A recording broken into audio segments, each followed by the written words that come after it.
What if the so-called safe zones in Europe's newest war were never truly safe? In a single terrifying night, that illusion, carefully constructed over years, vanished without warning.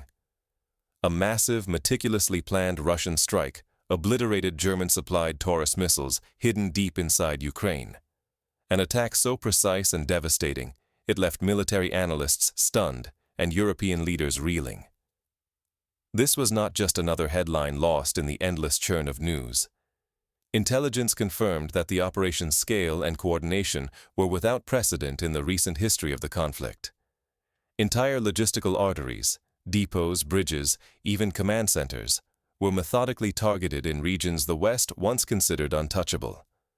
The strikes were not random acts, but a calculated assault on the backbone of NATO's support system, engineered to cause maximum disruption, fear, and uncertainty. Consider how this compares to earlier stages of the war. In the past, Russia had conducted limited strikes in Ukraine's west, mostly to send a message or test air defenses.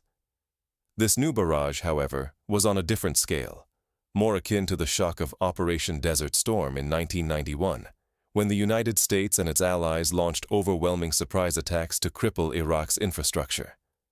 The difference is, this time, the Western powers are on the receiving end of the shock. Then, within hours, President Putin addressed the world in a chilling broadcast reminiscent of the darkest days of the Cold War. He named Germany outright, condemning their involvement and declaring that a red line had been crossed. Russia, he warned, had issued its final caution against the supply of long-range weapons. With Taurus missiles now capable of reaching hundreds of kilometers into Russian-held territory, Moscow claimed Berlin was no longer just a supporter, but a direct participant in the conflict. The message could not be starker. Invisible boundaries protecting Europe's rear lines have been erased. If such regions can be penetrated at will, the shockwaves go far beyond military losses. Businesses, governments, and ordinary citizens across Europe must now question whether any boundary remains trustworthy, or if the continent itself is sliding toward a broader, more dangerous confrontation. To grasp how we arrived at this breaking point, and what it means for the future, we have to unravel the chain of events behind this unprecedented strike, and uncover how Russia pulled off such a feat. First, let's trace how the strike unfolded, from intelligence failures to the moment the missiles hit. Only then can we see how the rules of the conflict have changed for good. For years, Western Ukraine stood apart, a sanctuary, untouched by the brutal churn of the front lines. It was the ideal zone for NATO logistics, a haven for the arteries of war to flow unimpeded. This region quickly became the lifeblood of Ukraine's resistance. Here, NATO and Ukrainian planners counted on safety for training grounds, supply depots, and seamless transit. Convoys carrying Western weapons arrived, were sorted in well-guarded facilities, and dispatched eastward to the embattled front.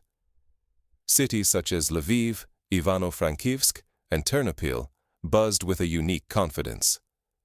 Residents and officials believed themselves beyond Russia's reach, and for a long stretch, reality seemed to match that belief. These urban centers welcomed advisors, engineers, and endless shipments, their streets alive with both local pride and international purpose.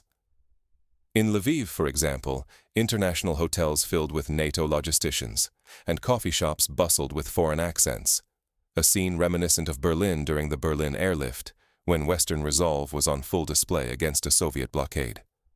Over time, the region transformed. Airports, warehouses, and transport hubs, once quiet and provincial, were remade into high-value logistics centers.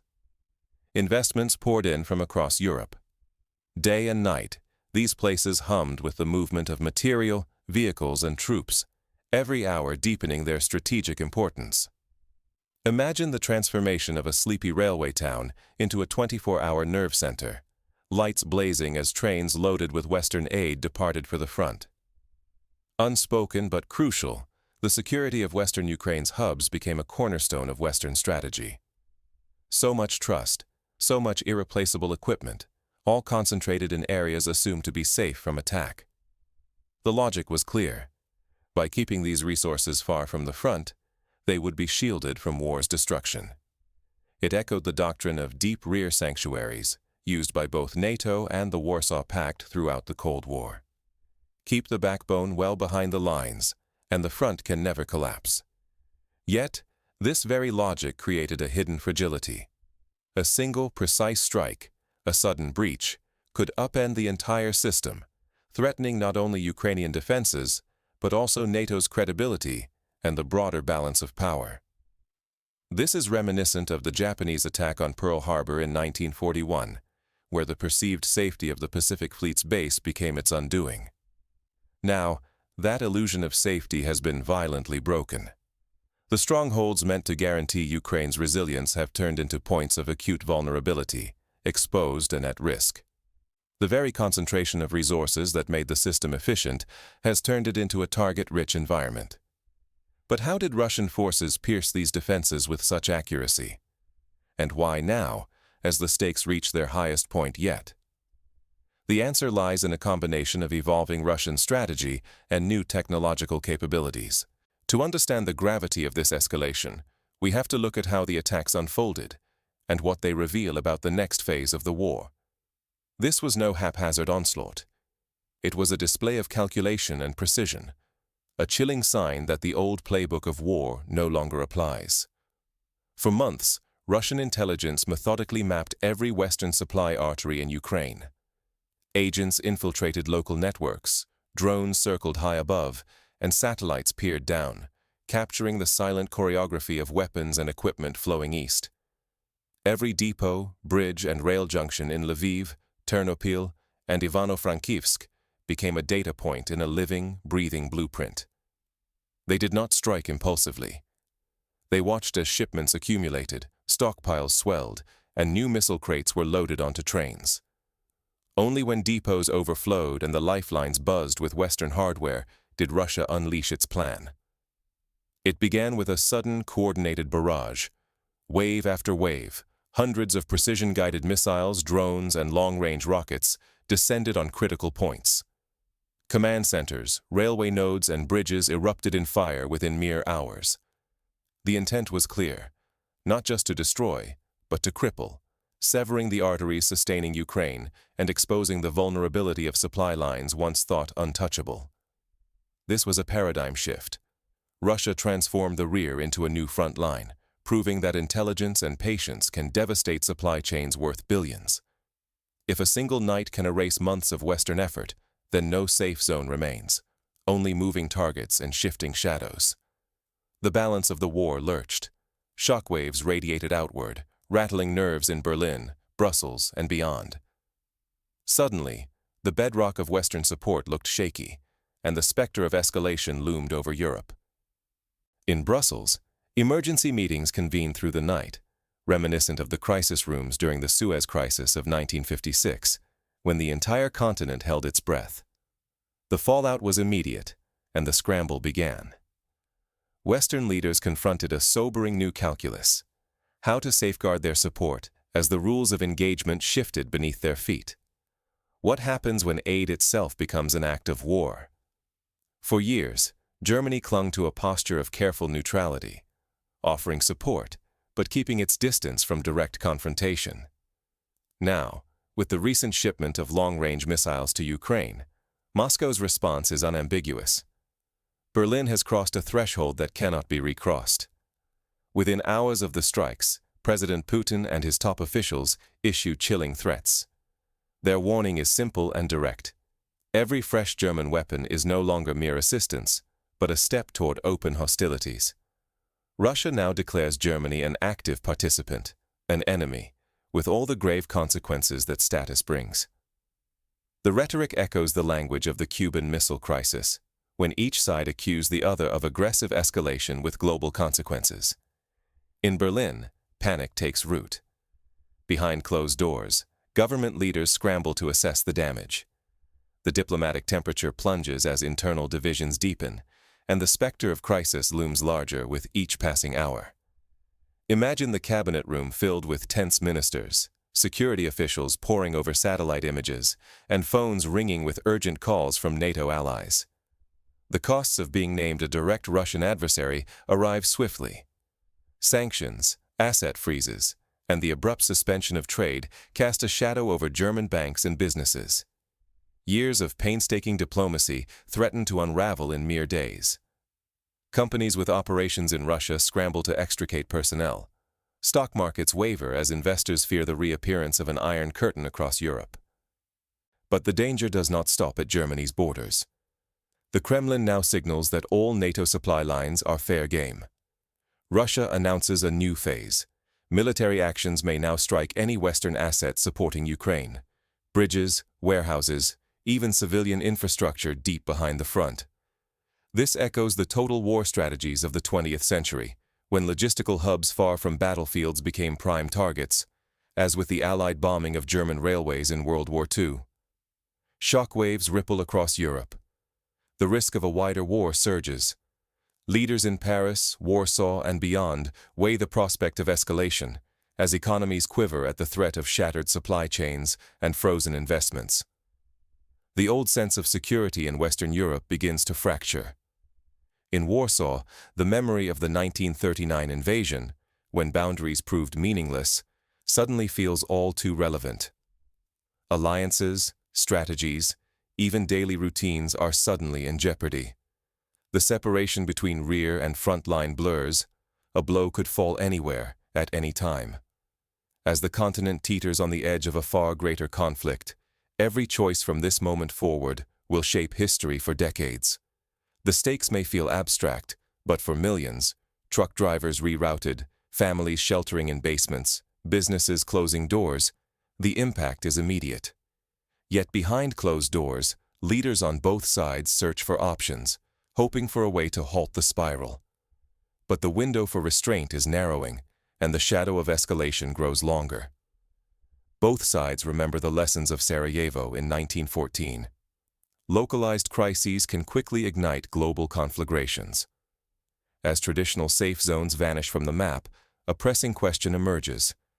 How can supply chains, and entire societies, survive war's shifting geography? Recent Russian aerial strikes have shattered the illusion that rear areas are immune. For military planners, the message is stark.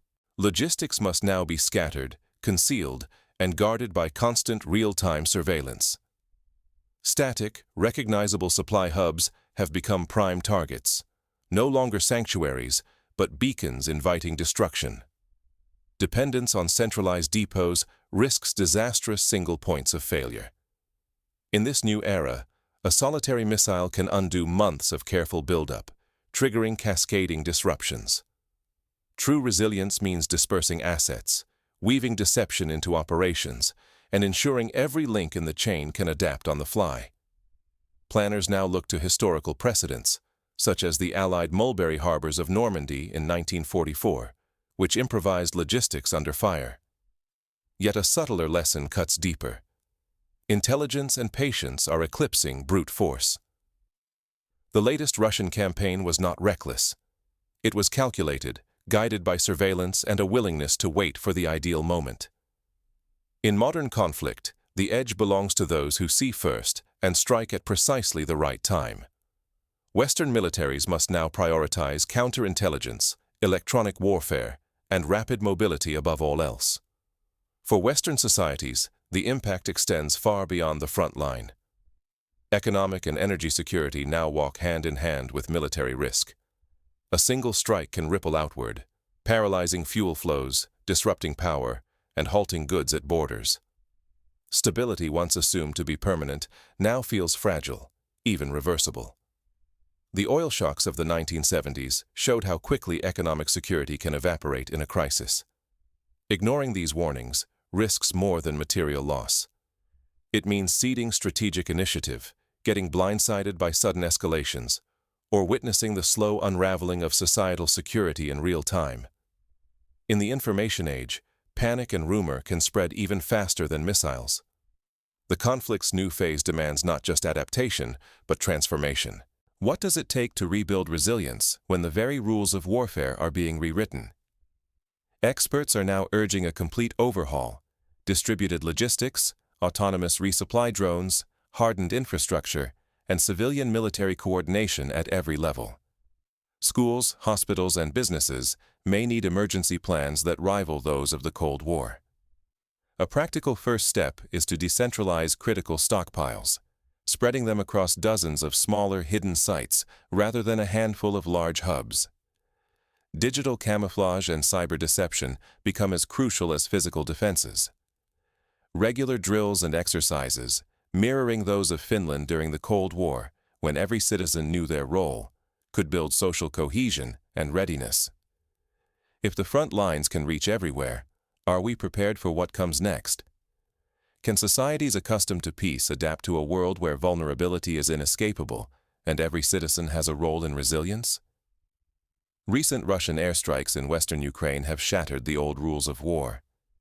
Rear areas once considered safe are now exposed, their security erased by the deliberate targeting of NATO's logistical lifelines. In one morning, the myth of the untouchable rear vanished, replaced by a harsh new reality. This is not just a change in battlefield tactics, it is a calculated warning.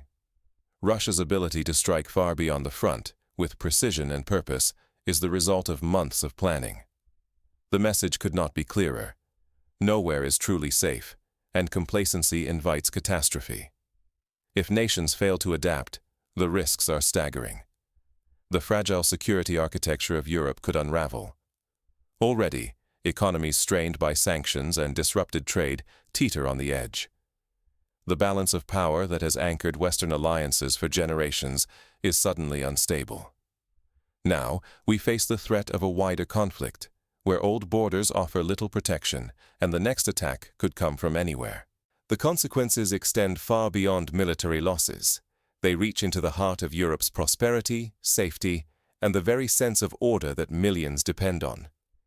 It is not enough to speak of deterrence or draw new red lines. The front has shifted, and so must our understanding. Ignoring these new realities risks leaving us dangerously exposed. The question lingers. Will Europe, NATO, and the world rise to meet this new era of warfare? Or will complacency and outdated assumptions lead to catastrophe? The answer will be written not just in the next headlines, but in the choices made, today, tomorrow, and for years to come.